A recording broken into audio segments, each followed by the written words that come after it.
welcome back to my channel. Today's video is my September favorites and reflections, and I thought we would film outside today because it's beautiful. It's like not too hot, not too cold. It's just this like perfect weather.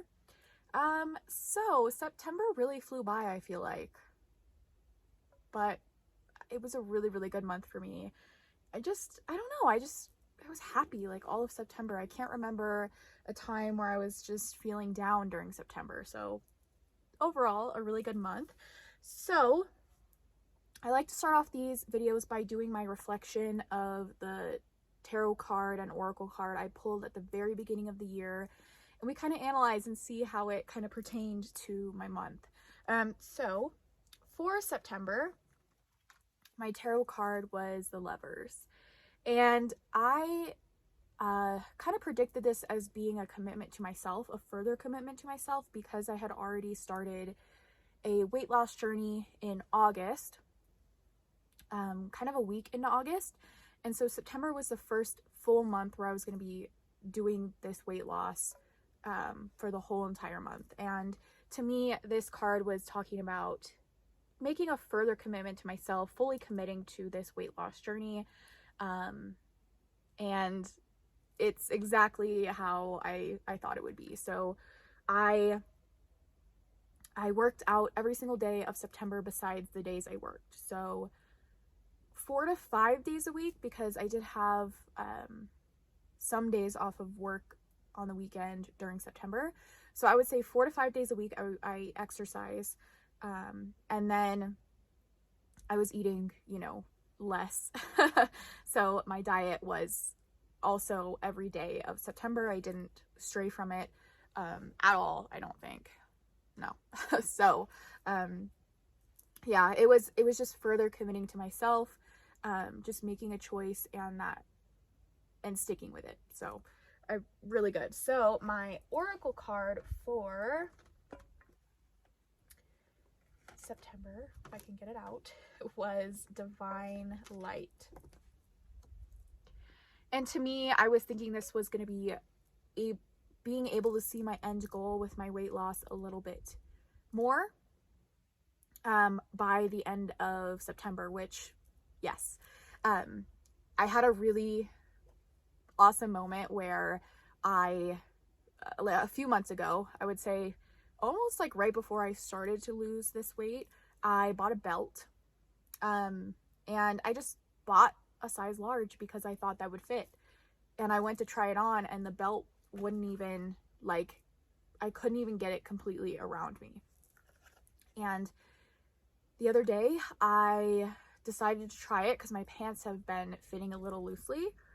And I was able to get it to the third hole in the belt, and it was a really, it meant a lot to me. It was like a little victory, and it made me feel really good about this whole process. And I've been keeping track of like the weight I've been losing in my notes on my phone, and it's just really cool to see like where I was and where I am now. So I think this really spoke to being able to see the light at the end of the tunnel a little bit more by the end of September, which I have. I'm still like, let's see, so in August I lost like 15 pounds, and in September I lost about 10. So I do see it slowing down a little bit, but if I can keep this same pace up, then I'll be halfway to my goal by the end of this month, which is just really exciting. So that was my cards for September. So now we're going to talk about my cards for August. For October, what do you mean? I'm going to be talking about my cards for October and my predictions on what I think they mean for me. So my tarot card for October is the Magician, and this makes me really happy. So the card, the deck that I pulled all these cards from at the beginning of the year is my Rider-Waite Borderless edition. This is like my most prized Rider-Waite deck, and the Magician always shows up for me in this deck. Like, this deck will give me the Magician when I'm asking, who am I? Like, truly, it always gives me the Magician, like, as a significator card almost. And so for it to come up in October, it just makes sense because October is when I feel the most me. I feel the most at home, especially as on this witchy journey. Like I've always loved October, and it just feels like authentically me. It just is my time. Making more, manifesting more, maybe putting some more intentions forth of what I want for my future, things that I want to accomplish, things I want to change. So maybe I'll have some more kind of goals by the end of this month and start making some more changes in my life. Who knows? But this is exciting to see in October because I've already started to implement this energy into my life. So this just makes me think that October is going to be very potent for me in my manifestation journey and my life journey in general. So a really beautiful card. So my oracle card, which the oracle deck I use for my year ahead spread, is the Earth Wisdom. I talk about this every month. So my oracle card for October is Blessed Sight. So I want to see what the guidebook has to say about this. So it's number 28. So each card has a herb and a crystal associated with it. So this is lavender. Soothes the soul, mind, and emotions. When calm, it is easier to see good in the world, the blessing in any situation, and understand the lessons to be learned. And the crystal is rhodochrosite. It's a lovely stone that increases inner strength. Difficult situations are a part of life. While they are not pleasant at the time, they play important roles in our lives, or they can if you have the right mindset. The divine and your inner divine self can see the big picture, allowing you to glean important lessons about life and about yourself. Engaging your divine sight allows the blessing of calm understanding, which helps bring things back into balance. And it has a little affirmation at the bottom. I am calm and strong, alert and flexible. Challenges help me grow, and I'm grateful for the lessons. So that's interesting. That makes me almost think that there's gonna be maybe some setbacks this month, or just maybe things that that put things into perspective for me. Like I had an experience where there was a picture taken of me, and it made me like feel bad, but I was able to like put those feelings away quickly because I was like, no, I'm working on myself. You know, this picture isn't going to dictate how I feel about myself, right? Even though that might not be the way I want to look forever, that's me. And just because there's a bad picture of me doesn't mean that's what defines me, right? So I don't know, this just makes me think there's gonna be more moments like that where I'm kind of like shown my inner strength more, and my self-love is tested maybe. But Blessed Sight, like when I first saw this, and like my intuition thought like spirits, like seeing spirits or ghosts. So I hope I have some kind of a paranormal experience this month. I want to go visit haunted places. We have some plans in place for that. So yeah, I think that'll be fun. Oh, yeah, this one I don't know. We'll see at the end of the month what this one was really trying to say. Do I have any memories? I don't have anything that's specifically like standing out to me this month as like a really good memory. It was just kind of the whole month in general. So what do I want to talk about next? Books, I think. I had a weird thing with books this month. Like I started a series last month. I think I mentioned it. Which I was starting to really like, and then the second book I had to like force my way through it, and I'm just not into it right now. I want to finish it eventually, but it's not doing it for me right now. So I was kind of like bummed and not reading as much, and then a book came out that I've been waiting for, so let's talk about it. Let's see.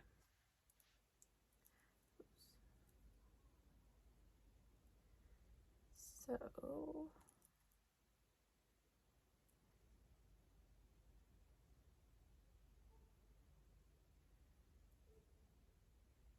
So I started the Throne of Glass series last month, I believe. So that's right here. So I read Throne of Glass and Crown of Midnight, which are the first 2 books. Throne of Glass I really enjoyed. So this is by Sarah J Maas. So that's why I wanted to read the series, because A Court of Thorns and Roses is the series that I say and give credit to.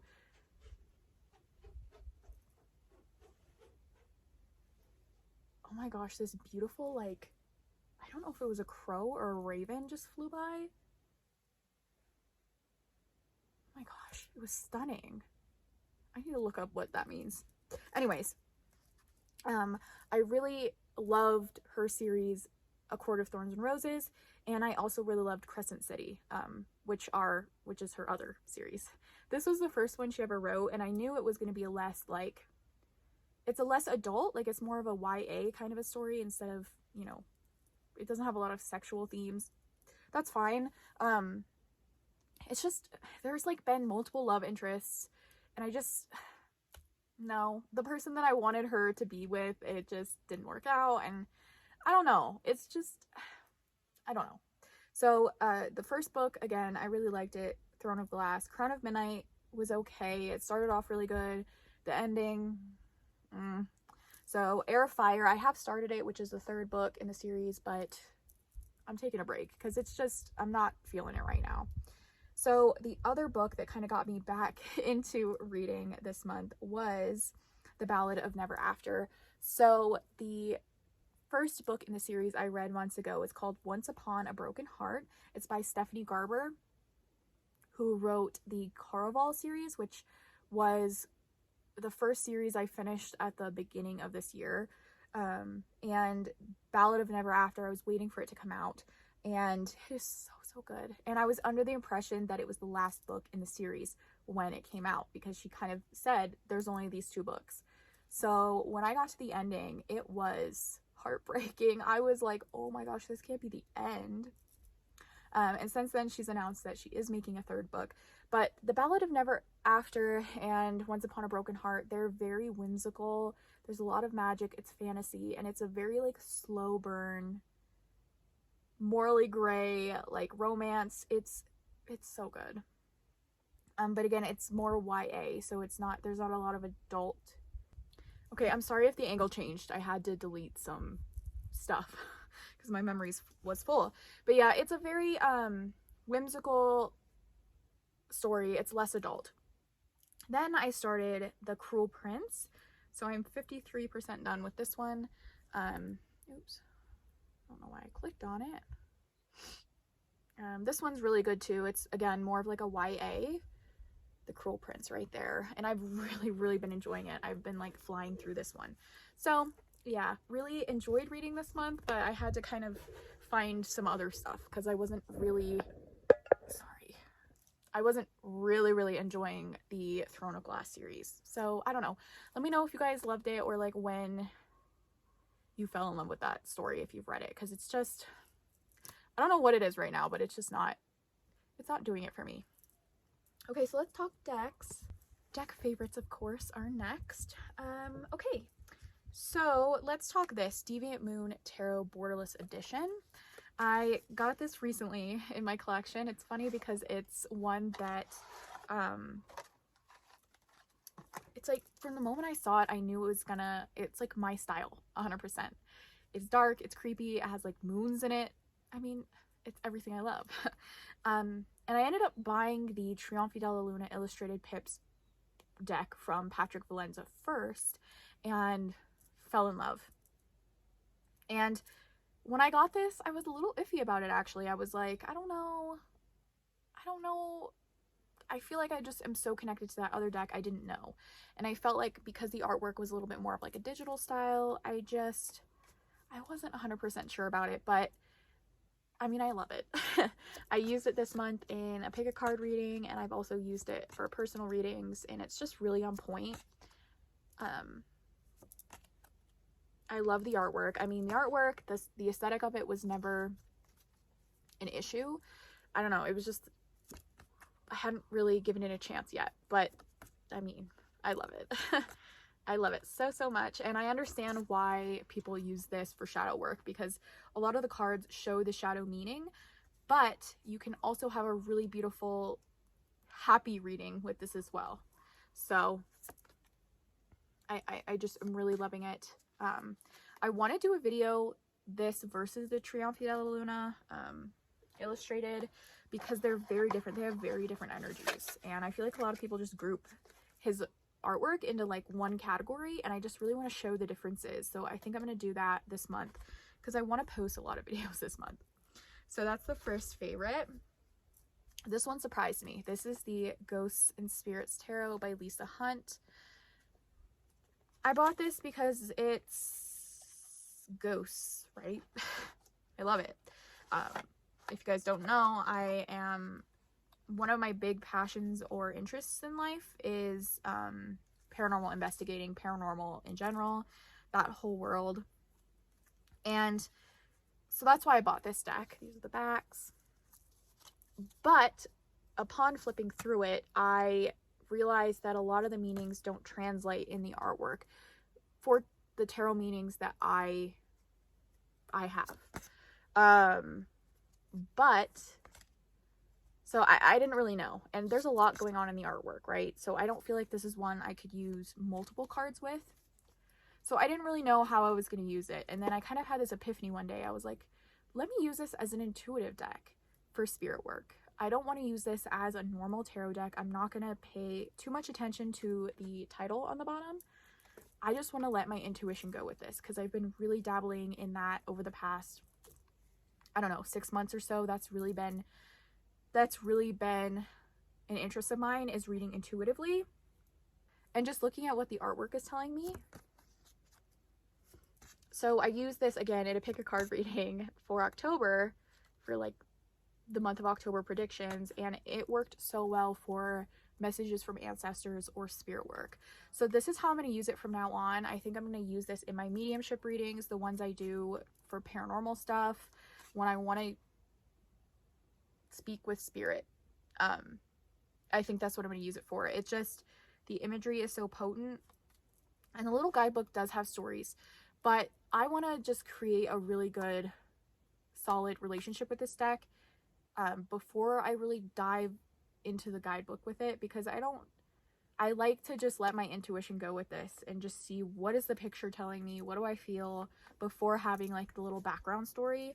So that's how I've been working with this deck. I really love it. I think it's just going to be a staple in that kind of category of my decks, like spirit work. So loving that. And of course, the last kind of Halloween deck we're going to talk about is the Halloween Tarot. I used it pretty much as like my main tarot deck last month, and of course I will this month too, but I used it for personal readings, for client readings. I did a lot of client readings with this deck because a lot of people were booking the Halloween themed tarot reading in my Etsy. I used it for Tarot Unsolved, an episode with the Black Eyed Children, and it just works so good. I've used it so much this past month, and it's really good. I feel like it's just very shadowy. All the readings I've done with it have been like looking deep. And I say this every time, people say it's this cheesy like kid deck, but it just reads so deep for me. It's a really, really good deck. I have 2 copies now. I bought it with the borders again because I liked the bigger size, but I also have a trimmed version that I edged and everything. So yeah, you can tell I love it. Now I want the tin version to keep in my purse, because this is like one of my top 10 decks. Like, I talked about it in my only 10 decks tag. Like, I can't live without this deck. It's a year-round deck for me, but I've just really been getting a lot of solid work out of it this past month. This next one is the Druidcraft. So the Druidcraft is not a new deck to me. It was one of the first decks I really felt a deep connection to, and I had like a mod journey with that deck, guys. I trimmed it. The trim was all wonky and messed up. I edged it in green, and then I rebacked it with this like vinyl, because the backs had a lot of like marker on them from my edge job, and they looked weird with like the trim. So had it for a while like that, didn't like how uneven it was, so I recut the borders down to where there was no border at all. It was just the image, and because when you originally get the deck, it has 2 borders on it, so I cut the second border off, cut all the edging that I did off, and it's like a small deck now. But because I backed it, it's so thick and I can't shuffle it. So I decided to rebuy the Druidcraft and retrim it the way I wanted, because I wanted it with titles on it. So I did that and I love it. I mean, the Druidcraft is such a soul deck of mine, but I felt like I couldn't work with it efficiently because I couldn't shuffle it with the way it was. And I wanted the titles. Like, I wanted this green border. This is always how I wanted it trimmed, and I had tried in the beginning and it just didn't work out. So I've been really loving to have this deck as a usable deck for me, and I'm excited to use it more. So just love this deck. I feel like this is going to be a staple now on my desk for readings, because it's so good. And if you're not like into Rider-Waite, or you're wanting something more earthy and more spiritual, like this is just a perfect deck. So really excited. Love this. Love this, love it. Okay. Last but not least, I want to talk about my Oracle deck. I think the name that I've come up with is the Darkness Oracle, because there's beauty in the darkness. Like, I love that. The darkness, the midnight, like the middle of the night. So I've decided, because I filmed the unboxing of this today, I only got this today, but it's already a favorite and I want to mention it. And then next month I'm probably going to talk about it more, because I'll have more experience with it, so we'll see what I have to say then. But for right now, I'm loving it. So the video I filmed with the unboxing should be up before this video, so go watch that if you want to see like the full flip through of this deck. These are the backs, and yeah, I created this deck for me because I felt like something was missing in my collection, and I just said, fine, I'll do it myself. So love, love, love the artwork. I am so thrilled with how it turned out, even more so than I thought it would be. So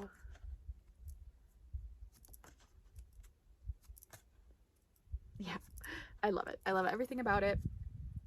I put it in this little case because I didn't order it with a box or anything. I got these little tarot cases off Amazon, and I love this one. I think it's perfect for the Darkness Oracle.